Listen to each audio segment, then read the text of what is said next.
بسم اللہ الرحمن الرحیم۔ محترم دوستو، بزرگوں،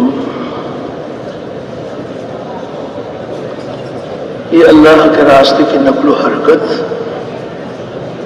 ایمان اور اعمال کی دعوت پھرنے والوں کے لیے اور جہاں جہاں کے لوگوں میں پھرا جا رہا ہے، ان سب کے دلوں کے پھرنے کا سبب ہے، اور صرف سبب کے اختیار کرنے سے دل نہیں پھرتے۔ دلوں کا پھرنا حق تعالی شانوں کی دو انگلیوں کے درمیان میں ہے۔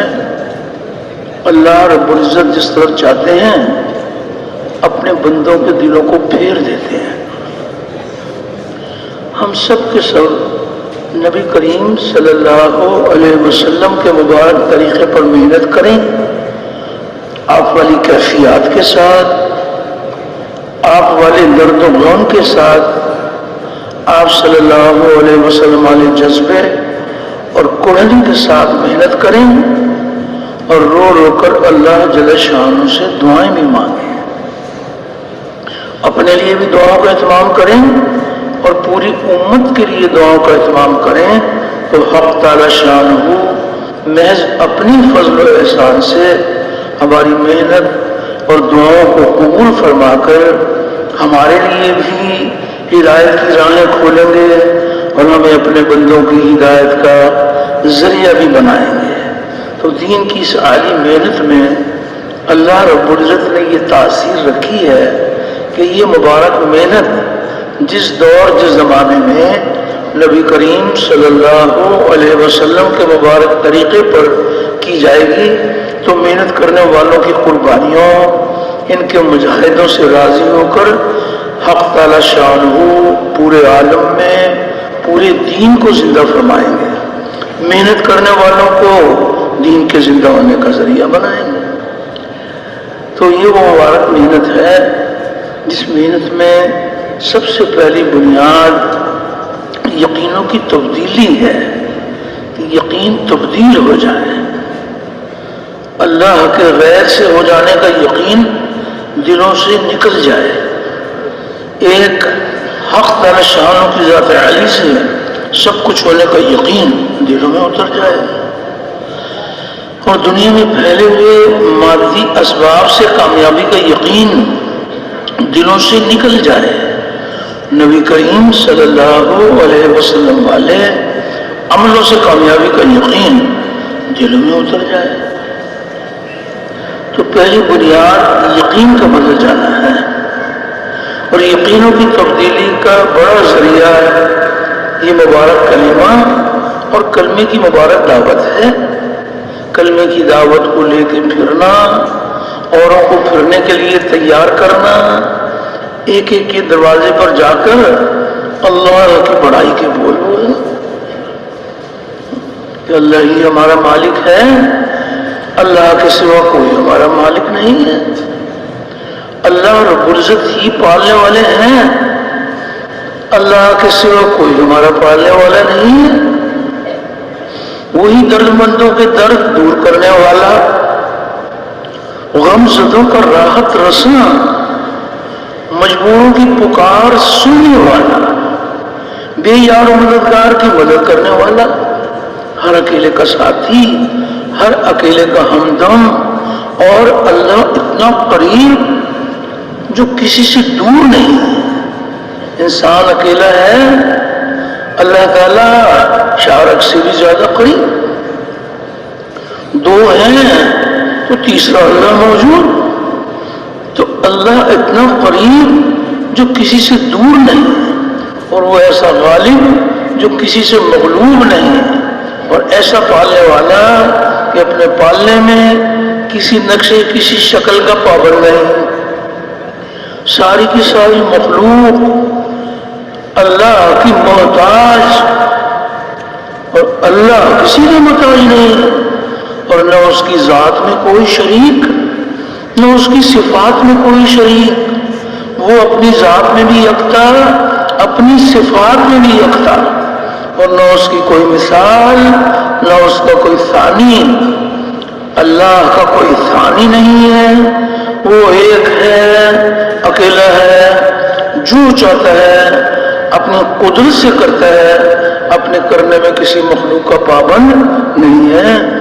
تو اللہ جل شانہ کی عظمت اور کبریائی کے بول اتنا بولیں، اتنا سنیں کہ ہمارے مردہ دل زندہ ہو جائے، اور اس بول کو لے کے پھریں اور اوروں کو بھی پھرنے کے لیے تیار کریں۔ تو یہ وہ مبارک کلمہ ہے کہ ہر دور اور زمانے میں اللہ رب العزت نے انبیاء علیہ السلام کو مبعوث فرمایا، اور تمام انبیاء علیہ السلام کلمے کی آواز کو لے کر اٹھے۔ اللہ کے غیر سے ہو جانے کا سارے ہی نبیوں نے انکار کیا۔ اللہ رب العزت سے قدرت سے سب کچھ اور ہر طرح ہو جانے کو سارے ہی نبیوں نے بتلایا، اور اللہ پاک کی لامحدود قدرت سے فائدے حاصل کرنے کے لیے انبیاء علیہ السلام نے اعمال کے طریقے بتلائے، وہ مبارک اعمال بتلائے جن اعمال پر اللہ رب العزت راضی ہو کر دنیا میں بھی کامیابیوں کے دروازے کھولتے ہیں اور آخرت کی کامیابیاں بھی عطا فرماتے ہیں، وہ اعمال بتلائے۔ تو جن لوگوں نے انبیاء علیہ السلام کی کلمے والی بنیاد کو تسلیم کر لیا،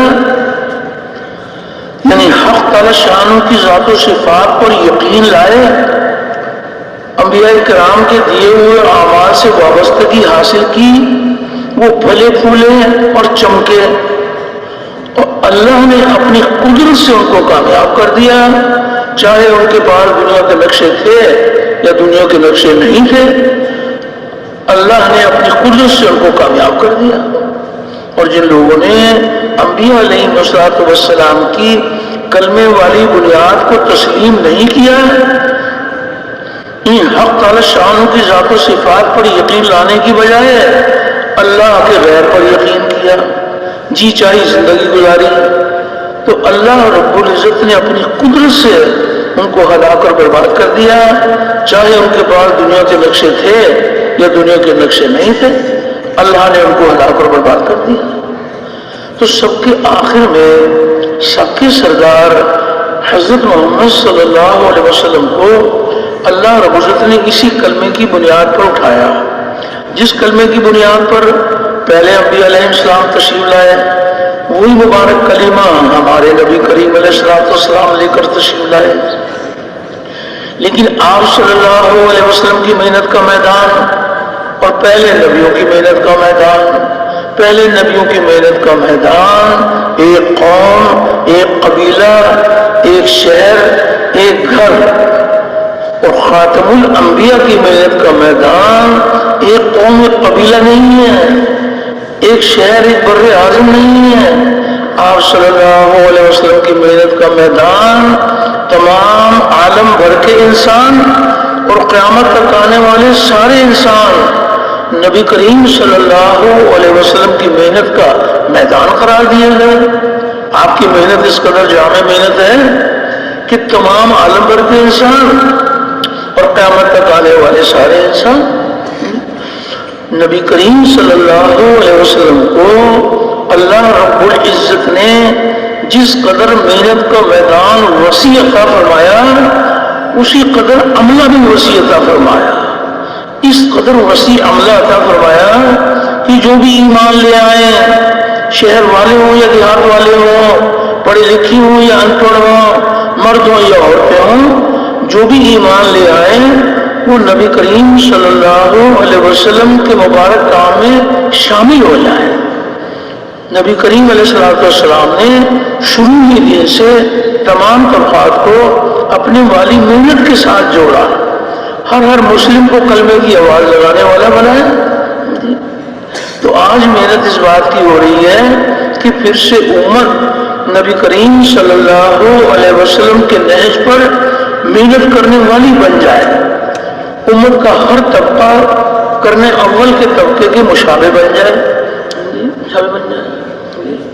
تو ہمارے نبی کریم علیہ السلام کو اللہ رب العزت نے جس مبارک کام کے لیے مبعوث فرمایا، اسی مبارک کام کے لیے آپ کے ساتھ ایک امت کو بھی مبعوث فرمایا، امت مبعوثہ. تو کیسے محنت کے میدان قائم کیے جائیں کہ اللہ جل شان نے اس امت کو جس مبارک کام کے لیے بھیجا ہے امت اس کام کا کرنے والی بن جائے. اس مبارک محنت میں سب سے پہلی بنیاد یقینوں کی تبدیلی ہے کہ یقین تبدیل ہو جائے, اللہ کے غیر سے ہو جانے کا یقین دلوں سے نکل جائے, ایک حق تعالی شانوں کی ذات عالی سے سب کچھ ہونے کا یقین دلوں میں اتر جائے. تو یقینوں کی تبدیلی کا بڑا ذریعہ یہ مبارک کلمہ اور کلمے کی مبارک دعوت ہے. کلمے کی دعوت کو لے کے پھرنا, اوروں کو پھرنے کے لیے تیار کرنا, اپنے اپنے دل میں اتارنے کی نیت کے ساتھ اللہ رب العزت کی بڑائی کے بول بولنا کہ ایک اکیلا اللہ مالک اور باقی سب مخلوق, اور ایک اکیلا اللہ خالق اور باقی سب مخلوق, اور ایک اکیلا اللہ رازق اور باقی سب مرزوق, ایک روزی دینے والا اور سب کے سب روزی لینے والے, اور ایک اکیلا اللہ غنی اور باقی سب فقیر. ساری دنیا کے بادشاہ, اللہ کے در کے بھکاری, ساری دنیا کے حاجی نمازی, اللہ کے در کے سوالی, سب کے سب مانگتے محتاج, اللہ کسی کی محتاج نہیں, اور نہ اس کی ذات میں کوئی شریک, نہ اس کی صفات میں کوئی شریک. وہ اپنی ذات میں بھی یکتا, اپنی صفات میں بھی یکتا, اور نہ اس کی کوئی مثال, نہ اس کا کوئی ثانی. اللہ کا کوئی ثانی نہیں ہے, وہ ایک ہے, اکیلا ہے, جو چاہتا ہے اپنی قدرت سے کرتا ہے, اپنے کرنے میں کسی مخلوق کا پابند نہیں ہے. تو اللہ جل شانہ کی عظمت اور کبریائی کے بول اتنا بولیں, اتنا سنیں کہ ہمارے سوئے ہوئے دل جاگ جائے, سوئے ہوئے دل جاگ جائے, اور اس بول کو لے کے پھریں, اوروں کو بھی پڑھنے کے لیے تیار کریں. اور اس بات کی بھی دعوت دی جائے کہ جہاں جہاں سے ہوتا ہوا نظر آ رہا ہے حقیقت میں یہاں سے نہیں ہو رہا, وہ تنہی تنہا اللہ کی قدرت سے ہو رہا ہے. ایک ہے انسانوں کی نظر کا یقین, اور ایک ہے غیب کی خبروں پر یقین.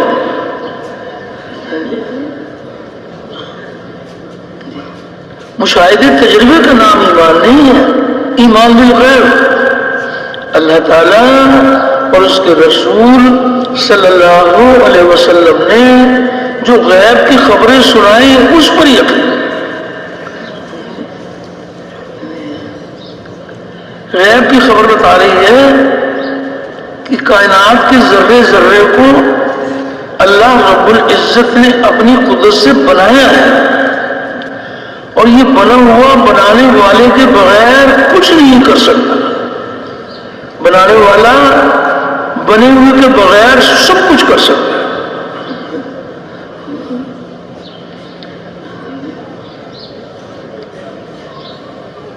ہر چیز کے خالق اللہ ہے.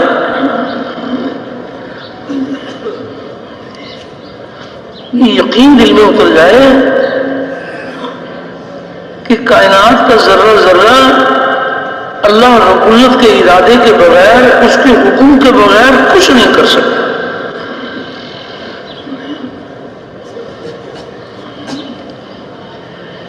درخت کا کوئی پتا اللہ تعالیٰ کے حکم کے بغیر گر نہیں سکتا.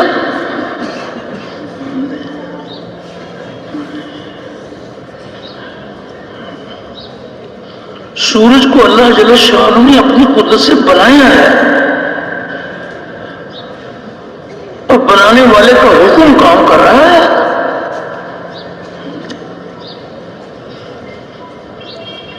آج اللہ رب العزت کا حکم ہے سورج کو مشرق سے نکلنے کے لیے, کل حکم آئے گا مغرب سے نکلنے کے لیے, تو وہ مغرب سے نکلے گا.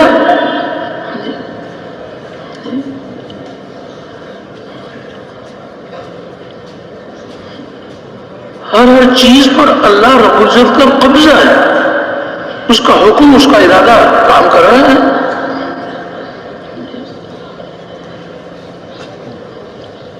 ایک انسانوں کے مشاہدے تجربے اور مشاہدے تجربے کا یقین، اور ایک غیب کی خبروں پر یقین۔ عام طور پر کسی سے پوچھئے کہ بھائی بتائیے پیاس کس چیز سے بجھتی ہے،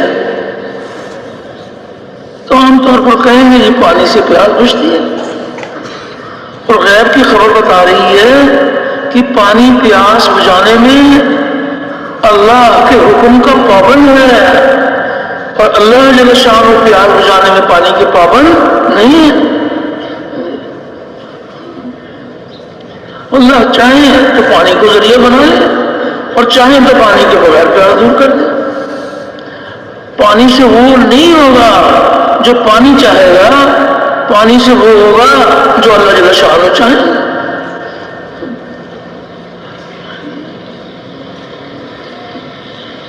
موسیٰ علیہ السلام اور بنی اسرائیل کی قوم، اللہ جل شانہ نے ان کو بچانے کا ارادہ کیا تو حق تعالی شانہ نے اللہ رب العزت اپنی قدرت سے پانی میں ان کو بچا لیا۔ حق تعالی شانہ نے فرعون اور اس کے لشکر کو ختم کرنے کا ارادہ کیا تو اسی پانی میں ڈبو کر اللہ نے ختم کر دیا۔ پانی سے وہ نہیں ہوگا جو پانی چاہے گا، پانی سے وہ ہوگا جو اللہ جل شانہ چاہے۔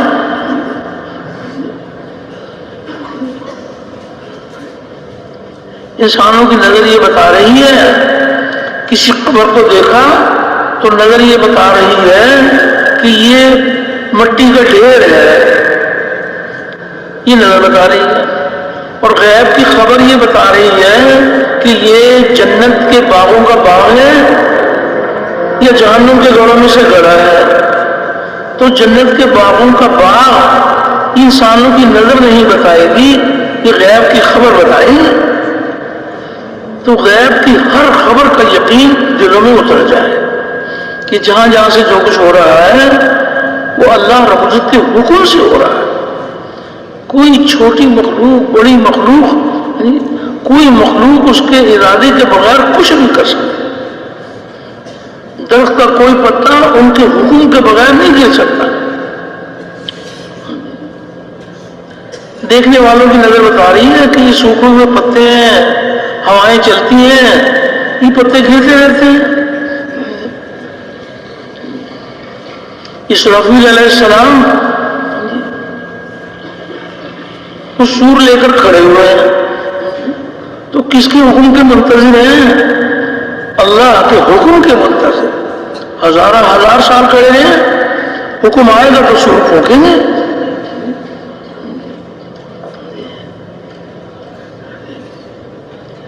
حق تعالی شانہ سب کی تربیت فرمائے، اور یہ یقین ہمارے دلوں کی گہرائیوں میں اتر جائے کہ جس مخلوق سے جو کچھ ہوتا ہوا نظر آ رہا ہے وہ اللہ تعالیٰ کے حکم سے ہوتا ہوا نظر آنے لگے۔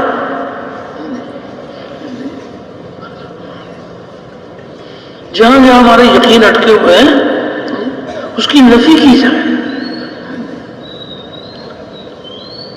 سورج اللہ کے حکم کے بغیر روشنی نہیں دے سکتا، اللہ تعالیٰ سورج کے بغیر روشنی دے سکتے ہیں۔ اللہ چاہیں گے تو سورج سے روشنی ملے گی۔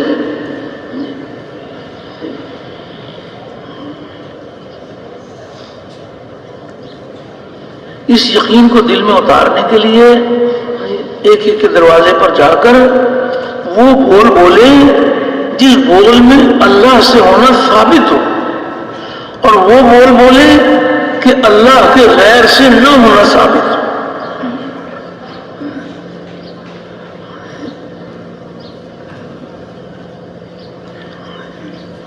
اور اس بات کی بھی دعوت دی جائے کہ کامیابی اللہ رب العزت کے ہاتھ میں ہے، اللہ کے سوا کوئی کامیابی دینے والا نہیں ہے، اور کامیابی کا ذریعہ مال، ملک، منصب، جاگیر نہیں ہے۔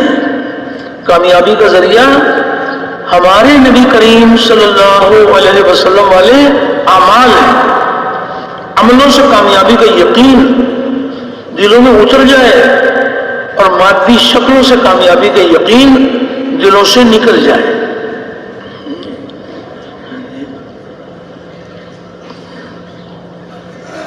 انسانوں کی نظر یہ بتا رہی ہے کہ زیادہ مال ہوگا زیادہ کامیابی، تھوڑا مال ہوگا تھوڑی کامیابی، بڑی ڈگری ہوگی بڑی کامیابی، چھوٹی ڈگری ہوگی چھوٹی کامیابی، بڑا عہدہ ہوگا بڑی کامیابی، چھوٹا عہدہ ہوگا چھوٹی کامیابی۔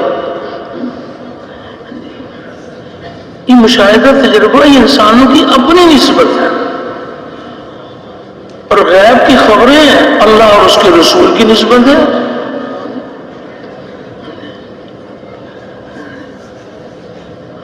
بڑی تجارت ہوگی بڑی کامیابی، چھوٹی تجارت ہوگی چھوٹی کامیابی، یہ مشاہدہ تجربہ ہے۔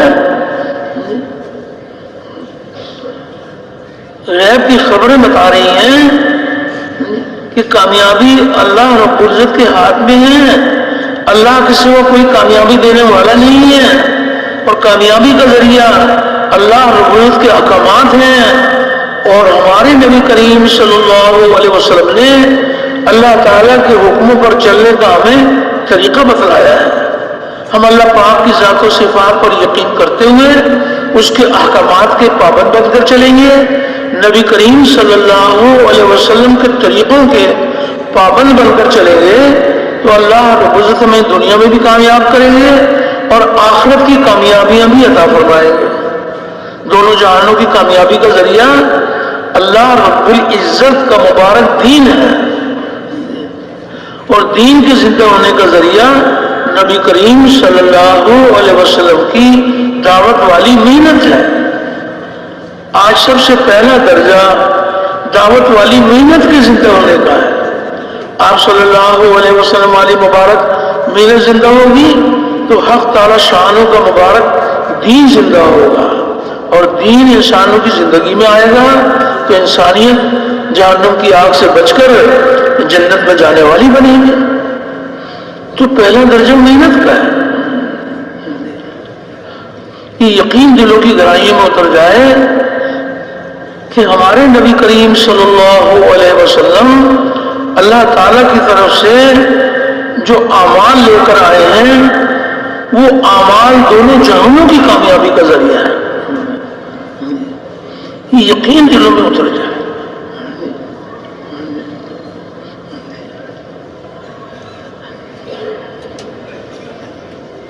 جس کا یقین یہ ہے کہ کامیابی کا ذریعہ اللہ کے احکامات ہیں، نبی کریم صلی اللہ علیہ وسلم نے اللہ کے حکموں پر چلنے کا ہمیں طریقہ بتلایا ہے، تو جس کام میں بھی لگیں گے وہ اللہ کے حکم کو تلاش کریں کہ حکم ربی کیا ہے۔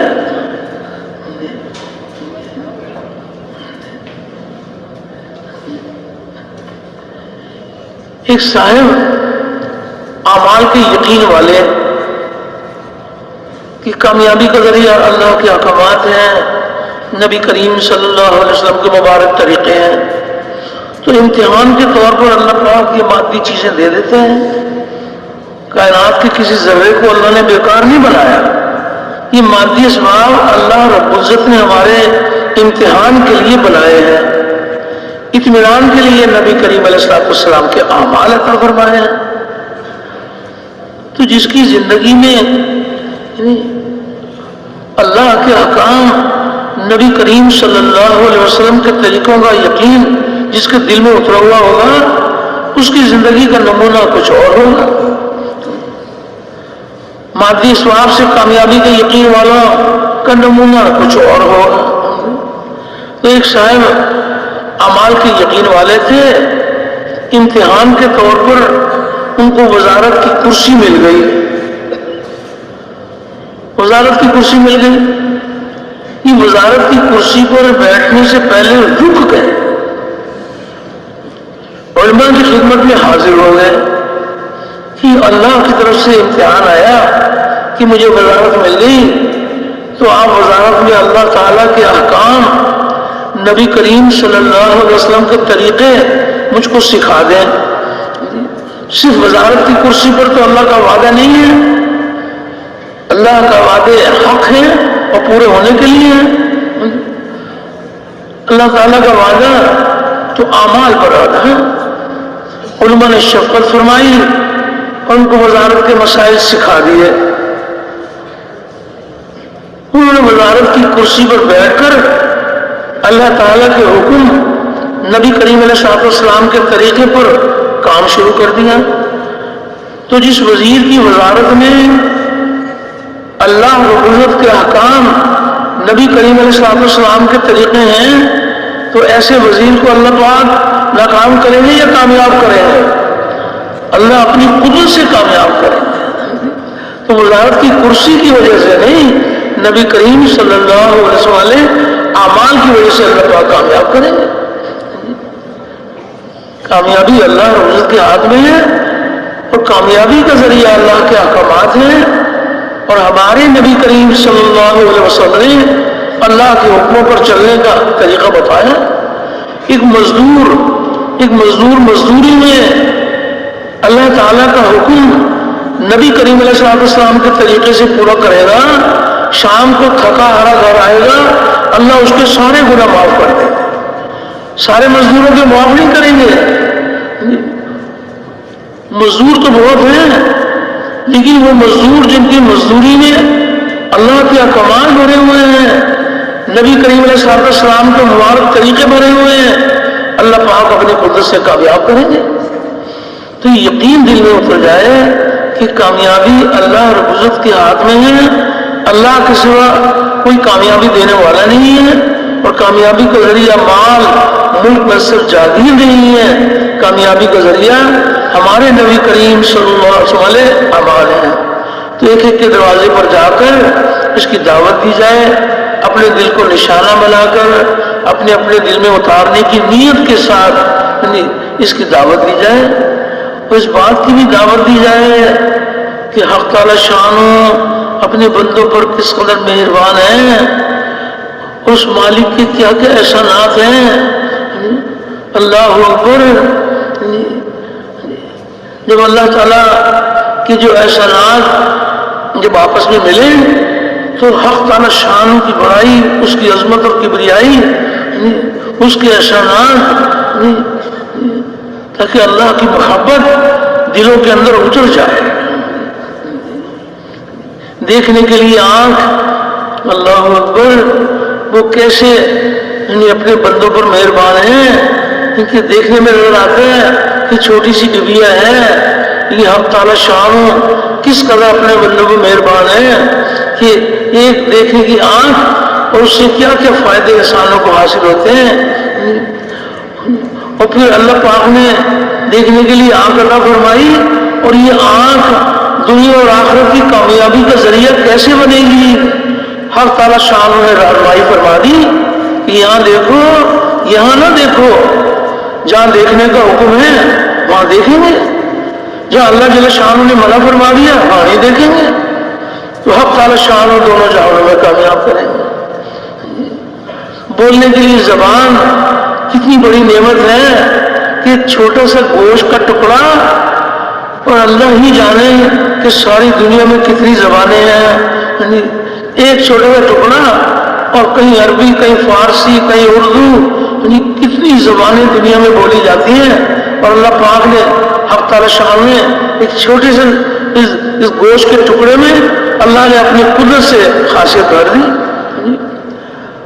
اور پھر اس قدر اپنے بندوں پر مہربان ہیں کہ یہ زبان دنیا اور آخرت کی کامیابی کا ذریعہ کیسے بنے گی، اس کی رہنمائی بھی فرما دی کہ یہ باتیں کرو، یہ باتیں نہ کرو. جن باتوں کے کرنے کا حکم ہے وہ باتیں کریں گے، جن باتوں سے اللہ نے منع کیا ہے وہ نہیں کریں گے. تو حق تعالی شان اس زبان کے راستے سے دونوں جہانوں کی کامیابی کا دروازہ کھولے.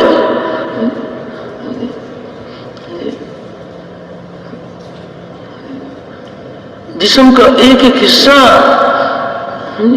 اللہ کی بندگی ہے. چلنے کے لیے پاؤں ہیں کہ یہاں چل کے جاؤ، یہاں چل کے نہ جاؤ. جہاں جانے کا حکم ہے وہاں جائیں گے، جہاں اللہ رب العزت منع کیا ہے وہاں نہیں جائیں.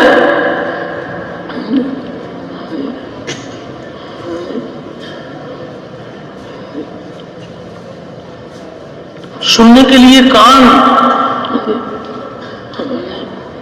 فرمایا جو کان ہیں یہ دل میں بات کے اترنے کا ذریعہ ہے.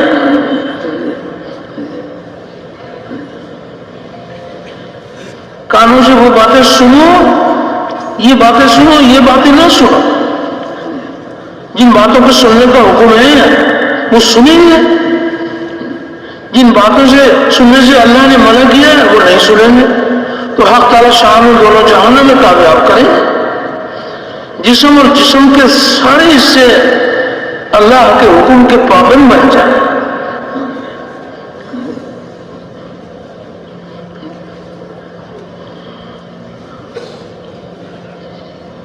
اللہ تعالیٰ کی نعمتوں کو کچھ شمار نہیں کر سکتے. کس قدر اللہ پاک اپنے بندوں پر مہربان ہے. ماں باپ، بہن بھائی، بیوی بچے، قسم قسم کے پھل سبزیاں، کیا کیا نعمتیں اللہ جل شانہ نے اپنے بندوں کو عطا فرمائی ہیں.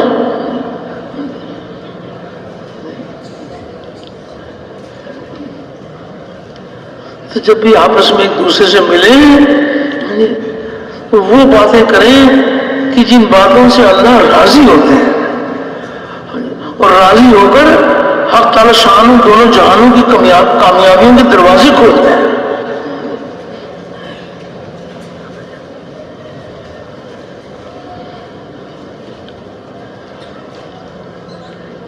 یہ یقین دلوں میں اتر جائے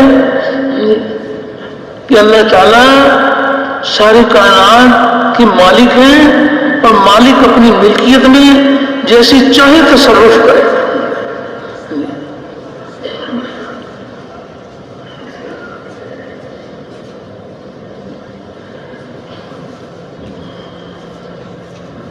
یہ یقین دل میں اتر جائے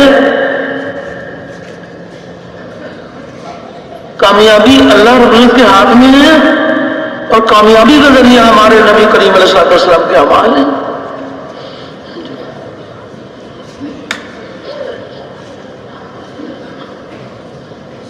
صرف چیزوں کو جمع کر کے اللہ کو دکھائیں گے اس پر کامیابی نہیں ملے. ان میں اعمال بھرے ہوئے ہوں.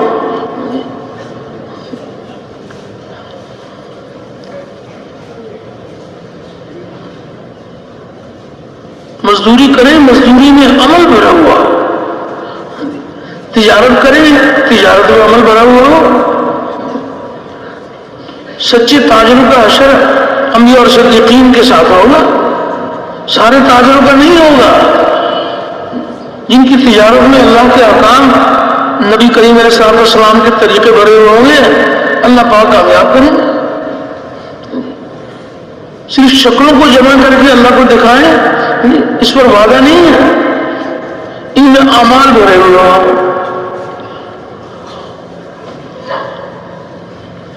صرف چیزوں کو جمع کر کے دکھائیں گے اس پر اللہ کا وعدہ نہیں ہے.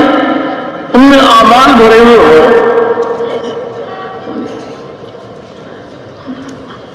کھانا پینا سنت کے مطابق، سونا جاگنا سنت کے مطابق،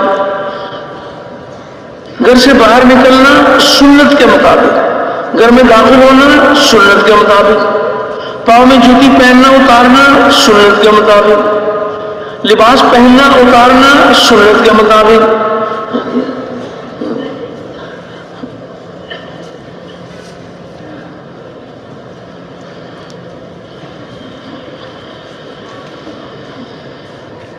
قدم قدم پر اعمال ہیں.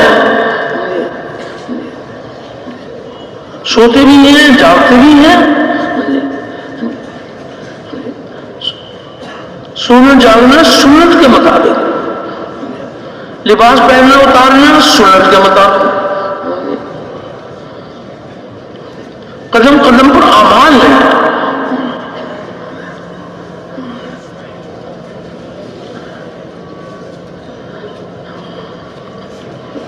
دیکھنے میں نظر آتا ہے کہ یہ تو بس یہ سیڑھیاں چڑھ رہے ہیں، اس سیڑھیوں سے اتر رہے ہیں. کہ اللہ جل شانہ کتنے مہربان ہیں کہ سیڑھیوں کو چڑھنا اترنا اللہ کے خزانوں سے لینے کا ذریعہ بن سکتا ہے، آخرت کی تیاری کا ذریعہ بن سکتا ہے. قدم قدم پر اعمال ہیں. چیزیں تو ایسی نہیں ہیں کہ صرف چیزیں کامیابی کا ذریعہ بنیں گی، ان میں تو اعمال بھرے ہوئے ہوں. یہ اعمال بہت سارے ایسے ہیں جس میں چیزوں کا کوئی تعلق نہیں. کس قدر اعمال ایسے ہیں کہ براہ راست اللہ کی قدرت سے استفادہ، دنیا کی چیزوں کے بغیر صرف عمل پر اللہ جل شانہ زندگی بنا دیں گے، لیکن صرف چیزوں سے زندگی نہیں بنائے، ان میں تو اعمال بھرے ہوئے ہوں.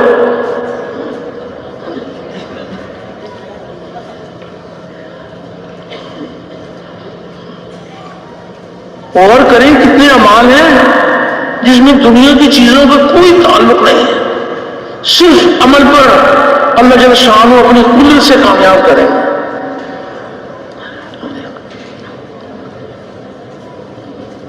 دعوت کا عمل اللہ اکبر تمام انبیاء علیہ السلام کی سنت ہے. اب کسی کے دروازے پر دعوت کے لیے جا رہے ہیں تو یہ نہیں دیکھتے کہ اتنا اونچا عمل ہے دعوت کا تو اس کے لیے کوئی مال تو ہو، سونا چاندی تو ہو، کسی چیز کی ضرورت نہیں ہے.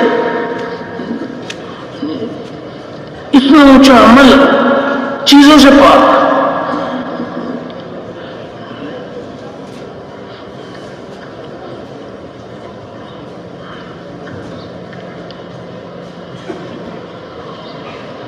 ایمان والے جب اچھی اچھی باتیں کرتے ہیں، بہت ساری اچھی اچھی باتیں کرتے ہیں، ایمان والوں کی بہت ساری باتیں اللہ کو پسند ہیں، لیکن جتنی اچھی اچھی باتیں کرتے ہیں ان کی تمام اچھی اچھی باتوں میں سب سے اچھی بات یہ کہ کوئی کسی کو اللہ کی طرف بلائے. اتنا اونچا عمل، لیکن چیزوں کی ضرورت نہیں ہے.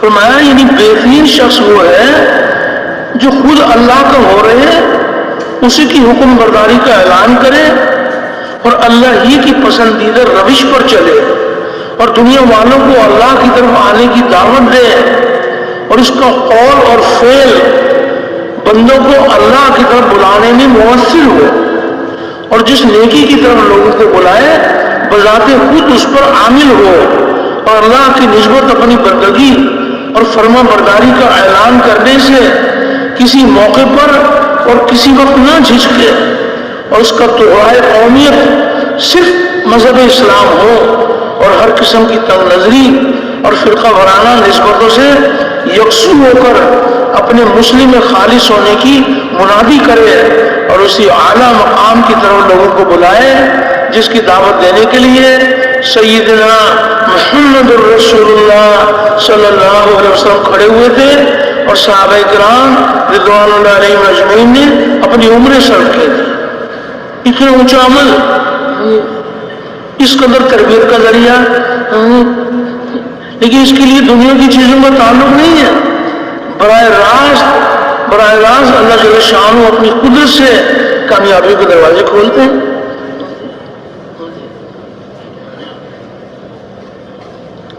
نماز کے لیے تاجر بھی آئیں گے، زمیندار بھی آئیں گے، مزدور بھی آئیں گے، وزیر صاحب بھی آئیں گے، سب آئیں گے. لیکن جب نماز کے لیے آئیں گے تو دنیا کی چیزیں ساتھ نہیں لائیں گے. نماز کے لیے آؤ، تاجر اپنی تجارت کو چھوڑ کر آئیں گے، زمیندار اپنے کھیت کو چھوڑ کر آئیں گے. کوئی دنیا کی چیزوں کی ضرورت نہیں ہے.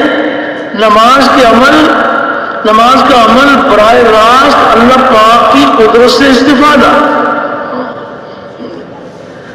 چیزوں کا تعلق نہیں ہے. اور بلکہ یہاں تک ہے کہ جب نماز میں آ جاؤ تو چیزوں کو چھوڑ کر آؤ اور نماز میں داخل ہو جاؤ تو چیزوں کے خیال کو بھی چھوڑو، کوئی تعلق نہیں ہے، براہ راست اللہ کی قدرت سے استفادہ۔ اعمال تو کون ملیں گے ایسے کہ جس میں چیزوں کا تعلق نہیں ہے؟ چیزیں ایسی نہیں ملیں گی کہ عمل کے بغیر ضرورت پوری ہو جائے گی۔ وہ تو رب العالمین ہے، ایک ہے ضرورتوں حاجتوں کا پورا ہو جانا، اور ایک ہے اللہ کو راضی کر کے دونوں جہانوں کی کامیابی لینا۔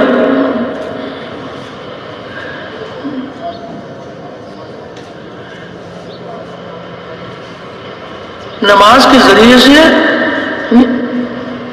اللہ تعالیٰ کی عظمت، اس کی کبریائی، اس کی بڑائی دلوں کی گہرائیوں میں اتر جائے۔ نماز کے ہر رکن میں اللہ کی بڑائی ہے، اور اہتمام نماز ہی سے اللہ کی بڑائی ہے۔ وضو کرنے کے لیے بیٹھے ہیں تو اللہ کی بڑائی، بسم اللہ العظیم والحمد للہ علی دین الاسلام، اللہ کی بڑائی۔ وضو کے درمیان میں اللہ کی بڑائی، وضو کے بعد آسمان کی طرف دیکھ کر اللہ کی بڑائی۔ کون سا کلمہ پڑھتے ہیں یہ؟ چوتھا کلمہ، اللہ کی بڑائی۔ مؤذن نے اذان کہی، وہی الفاظ سننے والوں نے بھی دہرائے، تو اللہ کی بڑائی۔ یہ تمام نماز ہی سے اللہ کی بڑائی۔ نماز میں داخل ہو رہے ہیں، تکبیر تحریمہ، اللہ کی بڑائی، اللہ اکبر، اللہ کی بڑائی، سبحانک اللہم، اللہ کی بڑائی۔ کس قدر اللہ جل شانہ نے اپنے بندوں پر رحم فرمایا کہ ایسا مبارک عمل کہ نبی کریم علیہ الصلوۃ والسلام کو اپنے پاس بلا کر حق تعالی شانہ نے نماز کا عمل عطا فرمایا۔ اللہ کی بڑائی دلوں کی گہرائیوں میں اترتی چلے جائے۔ الحمدللہ رب العالمین، یہ تمام تعریف اس اللہ کی جو سارے جہانوں کا پالنے والا ہے۔ انسان کو نفس اور شیطان دھوکے میں ڈالتا ہے کہ وہاں سے پلتے ہیں، وہاں سے پلتے ہیں، کہ میرے پلنے کا کیا ہوگا؟ اور کس قدر اللہ کی بڑائی کہ تمام تعریف اس اللہ کی جو سارے جہانوں کا پالنے والا ہے۔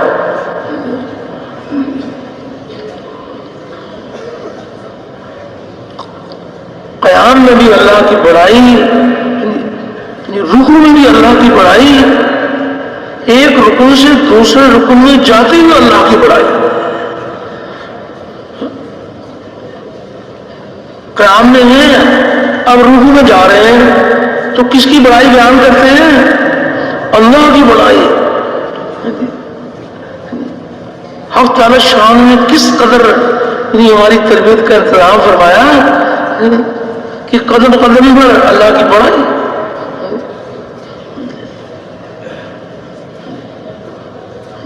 قیام میں بھی اللہ کی بڑائی، رکوع میں بھی اللہ کی بڑائی۔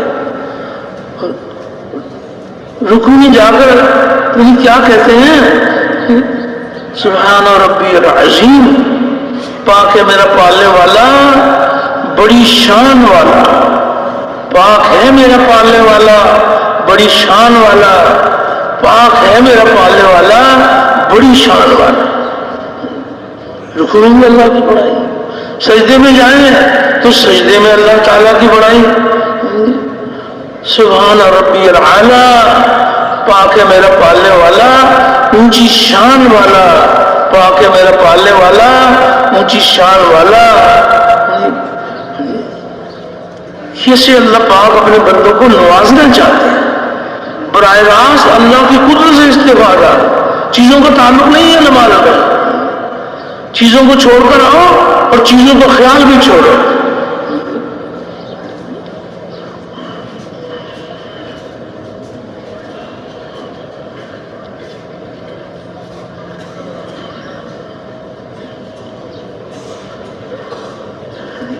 تعمیل احکام، نماز کی حالت میں جسم اور جسم کے تمام حصے اللہ تعالیٰ کے احکامات کے پابند بن جائیں۔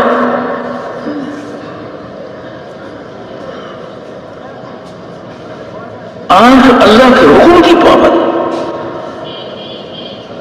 کان اللہ کے حکم کے پابند،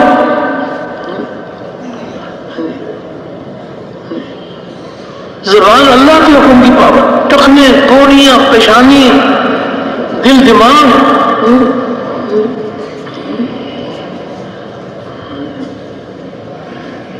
تعمیل احکام۔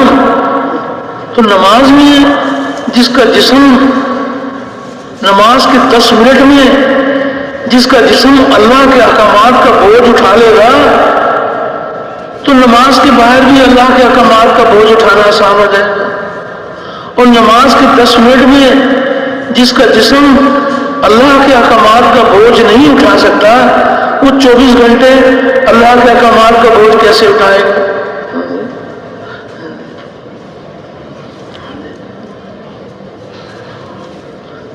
تعمیل احکام۔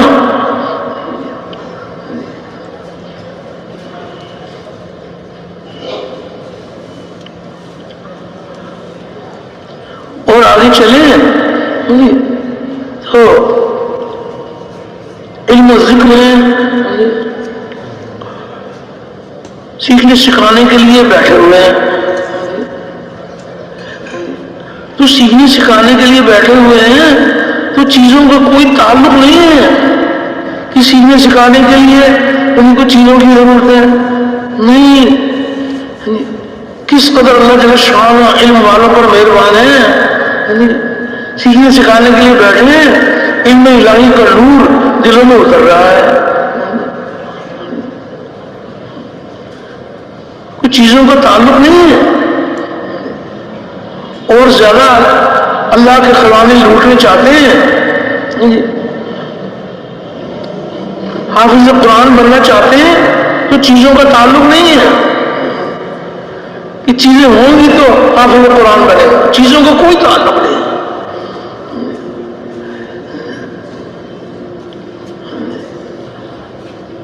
حافظ بننا چاہتے ہیں، عالم بننا چاہتے ہیں، چیزوں کا کوئی تعلق نہیں ہے، علم الہی کا نور دلوں کی زینت بنے گا۔ ایک روایت میں آتا ہے نا کہ یا تو تم عالم بنو یا طالب علم بنو یا علم کو توجہ اور دھیان کے ساتھ سننے والے بنو یا علم اور علم والوں سے محبت کرنے والے بنو، اور 5ویں قسم کے نہ بنو ورنہ ہلاک ہو جاؤ گے۔ اور 5ویں قسم یہ ہے کہ علم اور علم والوں سے بغض رکھنا، اتنا شدید نقصان ہے علم اور علم والوں سے بغض رکھنا۔ یا تو تم عالم بنو یا طالب علم بنو یا علم کو توجہ اور دھیان کے ساتھ سننے والے بنو یا علم اور علم والوں سے محبت کرنے والے بنو، اور 5ویں قسم کے نہ بنو ورنہ ہلاک ہو جاؤ گے۔ اور 5ویں قسم یہ ہے کہ علم اور علم والوں سے بغض رکھنا، اتنا شدید نقصان ہے۔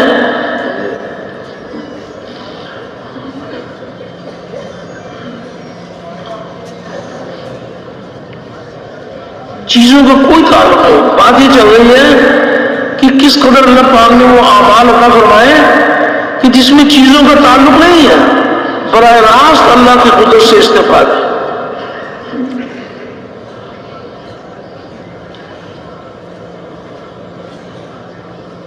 کوئی مسئلہ پوچھنے کے لیے گھر سے جا رہے ہیں عالم دین کے پاس، اب کیا اللہ کے خزانوں سے ملے گا؟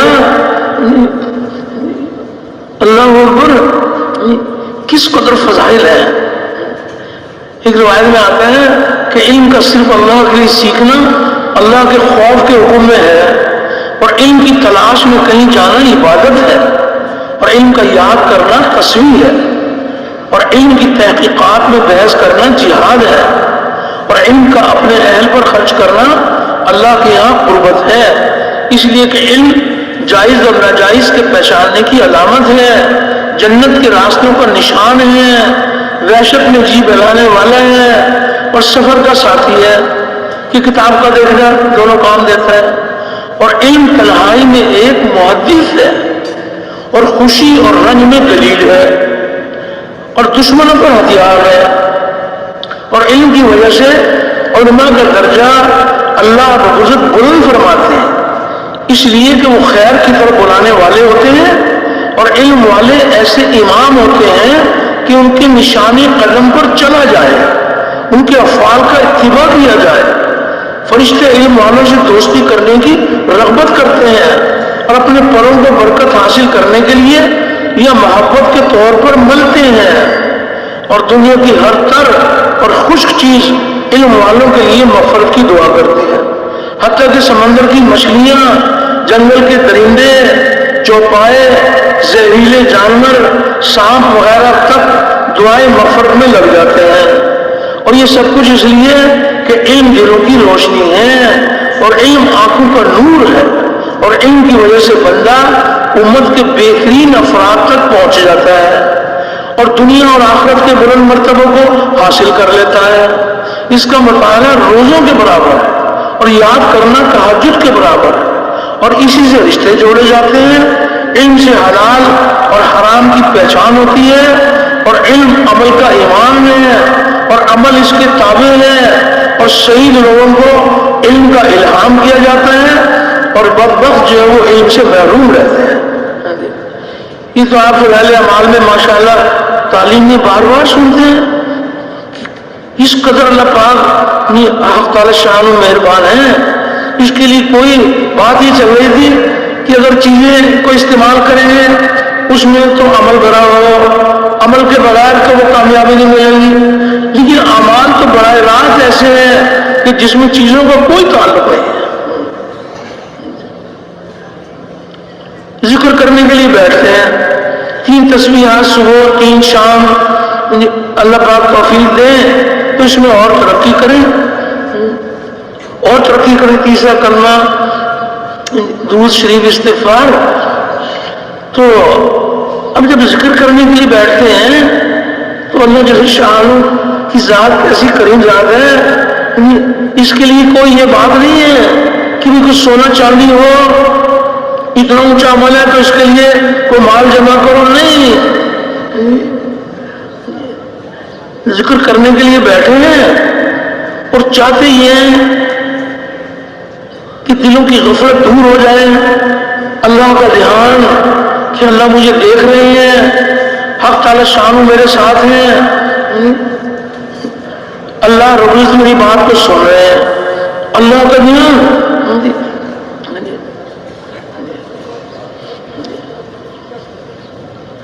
تو اس کے لیے کوئی دنیا کی چیزوں کی ضرورت نہیں ہے۔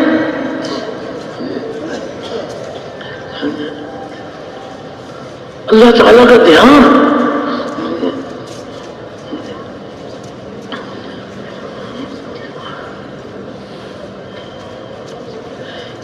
کسی صاحب نے اپنا جائزہ لیا کہ میری ذکر کا کیا حال ہے۔ کسی کا جائزہ لینا تو بڑا مشکل کام ہے، اپنی جائزہ لیا جا سکتا ہے کہ میرے ذکر کا کیا حال ہے۔ تو اس نتیجے میں پہنچے کہ میں 30 منٹ اللہ کا ذکر کرتا ہوں تو مشکل سے کوئی 5 منٹ میرے دھیان والے ہیں اور 25 منٹ میرے غفلت والے ہیں۔ ذکر کر رہے ہیں، کبھی کھیت میں چلے گئے، کبھی بیوی بچوں کا دھیان، کبھی کچھ، تو انہوں نے بھی اس کا علاج شروع کیا۔ تو فرمایا کہ اس کا علاج یہ ہے کہ تسبیحات کے لیے، اللہ کا ذکر کرنے کے لیے پہلے وقت مقرر کیا، پہلے جسم قید ہوگا پھر روح قید ہوگی، اور روح کا یہ خیال اللہ دیکھ رہے ہیں، اسی کو توجہ کہا جاتا ہے۔ تو وقت مقرر کر لیا۔ اب جب ذکر کرنے کے لیے بیٹھے اور اللہ کا دھیان جمانے کی کوشش کی تو اتنا فرق ہو گیا کہ 5 کے بجائے 6-7 منٹ اللہ کے دھیان والے بن گئے، غفلت کے وقت میں کمی آ گئی، دوسرے وقت میں پھر اس بات کی کوشش کی، محنت کی، دھیان جمانے کی کوشش کی، اللہ تعالیٰ نے کرم فرمایا کہ 7-8 کے بجائے اور اللہ کا دھیان کا وقت بڑھ گیا، غفلت کے وقت میں کمی آتی چلی گئی، مسلسل اس کی محنت کرتے رہے، اللہ سے دعائیں مانگتے رہے، تو اللہ جل شانہ اور دن دکھا دیں گے کہ 30 کے 30 منٹ اللہ تعالیٰ کے دھیان والے بن جائیں گے۔ تو خود بھی ذکر میں اللہ کا دھیان جمانا، دوسروں کو بھی اس کی دعوت دینا، رو رو کے دعائیں مانگنا کہ یا الہی ہمیں ذکر اللہ کی حقیقت عطا فرما دے۔ جن لوگوں کو ذکر اللہ کی حقیقت حاصل ہو جاتی ہے وہ اللہ کی یاد سے اپنے دلوں میں چین اور اطمینان حاصل کرتے ہیں، اور ایک طرف اللہ پاک کی لامحدود قدرت کا ذکر ان کے دلوں میں خوف اور خشیت پیدا کرتا ہے، اور ایک طرف اللہ پاک کی رحمت ان کے دلوں میں اللہ جل شانہ کے اللہ کی طرف سے رحمت متوجہ ہوتی ہے۔ تو خود بھی ذکر میں دھیان جمانے کی محنت کرنا اور اس کی دعوت دینا اور رو رو کے دعائیں مانگنا، اور ذکر والوں پر اللہ پاک کے کلام سے کیا کیا اللہ کے کرم کے دروازے کھلتے ہیں، کس قدر فضائل ہیں۔ ایک روایت میں آتا ہے کہ اللہ تعالیٰ فرما رہے ہیں، اس کا مفہوم یہ ہے کہ میرا ذکر کرنے والے میرے اپنے آدمی ہیں اور میں ان کو اپنی رحمت سے دور نہیں کرتا، اگر یہ اپنے گناہوں سے توبہ کریں تو میں ان کا حبیب ہوں، اور گناہوں سے توبہ نہ کریں تو میں ان کا طبیب ہوں کہ ان کو کسی پریشانی میں مبتلا کر کے ان کو گناہوں سے پاک کروں۔ اس قدر اللہ جل شانہ اللہ رب مہربان ہے، اپنے غیب کے خزانے اپنے بندوں پر لٹانے کے لیے اللہ رب العزت نے کیا کیا مبارک اعمال عطا فرمائے۔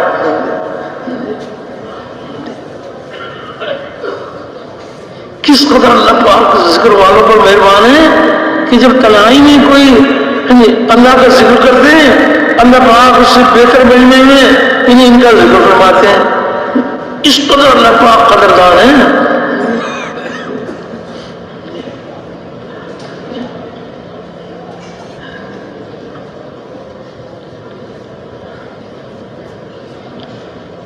اور آگے چلیں تو اکرام مسلم، مسلمانوں کی نوعیت کا لحاظ، ہر مسلمان کا اکرام، احترام اس کے مرتبے، اس کی حیثیت کے اعتبار سے کر رہا ہے۔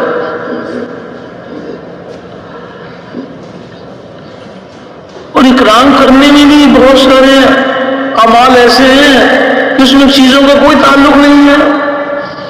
اللہ نے مال دیا ہے تو مال بھی اللہ کے احکامات پہ خرچ کریں گے، بہت مبارک۔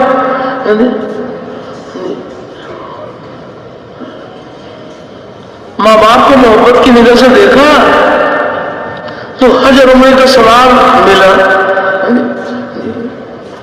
اللہ اکبر، کوئی دنیا کی چیزوں کا تعلق نہیں ہے۔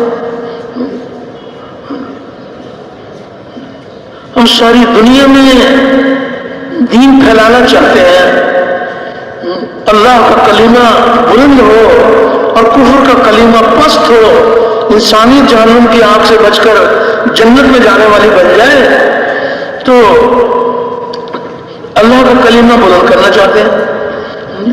تو اس کے لیے قدم قدم پر ہمیں اچھے اخلاق کی ضرورت ہے۔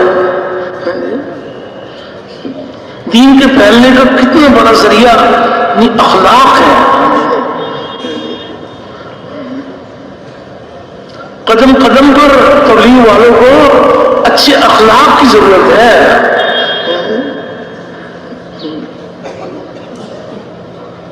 تخلقوا باخلاق اللہ، یہ آتے ہیں کہ اللہ والے اخلاق اپناؤ۔ اللہ جل شانہ رحم کرنے والے ہیں، ہم بھی اللہ کی مخلوق پر رحم کریں گے۔ حق تعالی شانہ پردہ پوشی فرمانے والے ہیں، ہم بھی پردہ پوشی کریں گے بندوں۔ اللہ رزق کھلانے والے ہیں، ہم بھی کھلائیں گے۔ تخلقوا باخلاق اللہ، اللہ والے اخلاق اپناؤ۔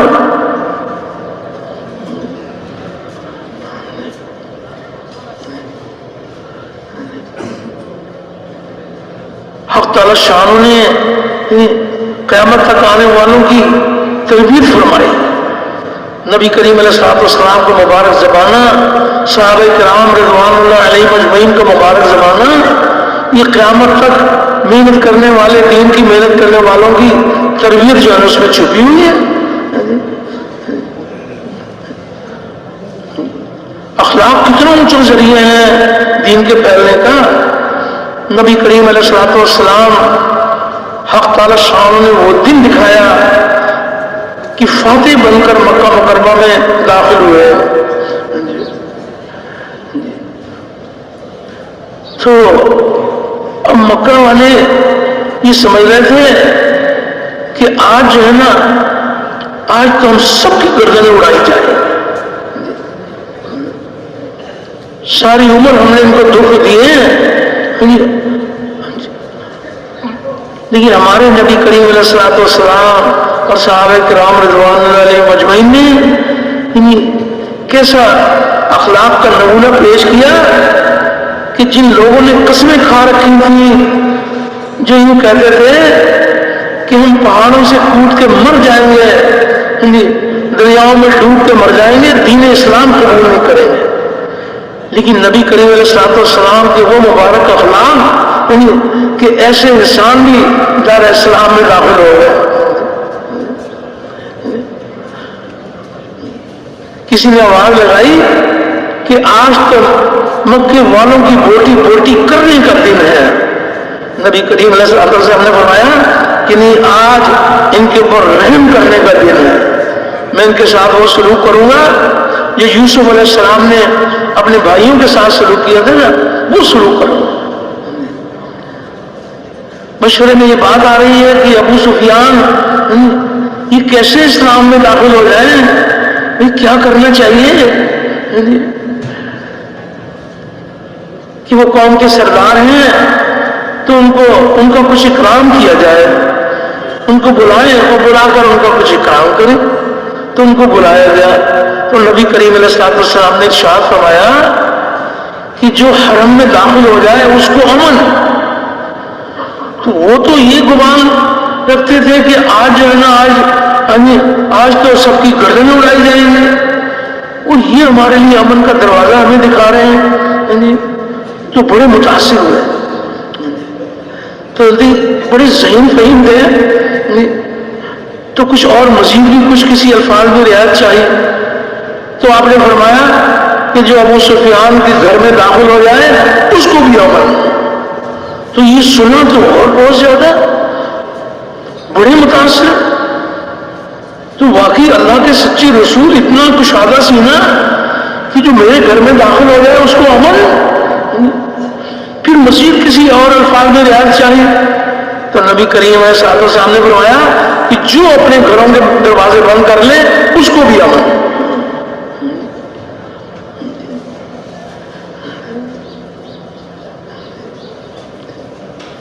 کس قدر اللہ جل شانہ نے آپ صلی اللہ علیہ وسلم اور صحابہ کے مبارک دور کو کس قدر نمونہ بنایا.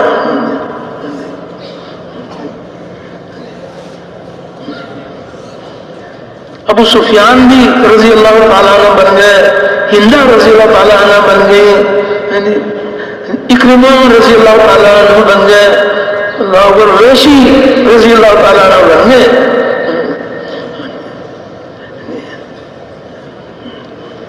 اخلاق والوں کی اللہ پاک بڑی قدردان ہے. دعوت کے کام کرنے والوں کے لیے قدم قدم پر اچھی اخلاق.